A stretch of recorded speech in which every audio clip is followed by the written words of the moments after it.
Welcome to FoxLearn. In this tutorial, I'll show you how to download and restore the Northwind database to your SQL server. You can download the Northwind database from the C# Code website. Open your SQL Server Management Studio, then log in with SQL account allows you to restore a database. Right-click on your database, then select Restore Database from the drop-down menu.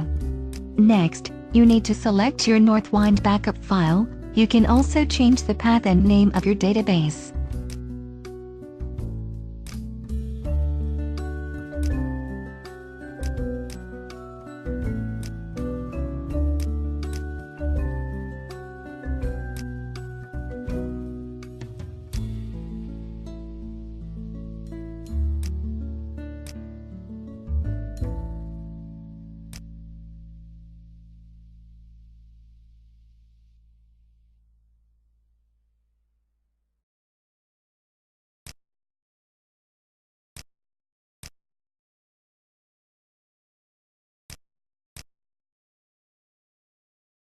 Thank you for watching this video.